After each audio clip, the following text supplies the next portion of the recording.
তুমি কোথায় যাও? ওমরে ফারুক বলেন, মুহাম্মাদের কল্লা কাটার জন্য যাচ্ছি। পড়েন নাউজুবিল্লাহ। ওমরে ফারুক তলোয়ার নিয়ে ছুটলেন, পাগলের মতো ছুটলেন, আর ধৈর্য ধারণ করতে পারেন না। বিশ্বনবীর নূরানি চেহারাটা একবার দেখার জন্য পাগলের মতো ছুটতে আরম্ভ করলেন।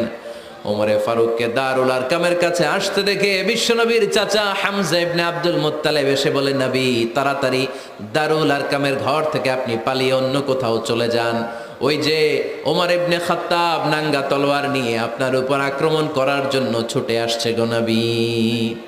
বিশ্বনবী বললেন, ও আমার সাহাবারা, ও আমার চাচা হামজা, সবাই আপনারা সরে যান, ওমররে আসতে দেন, ওমররে বাধা দিয়েন না।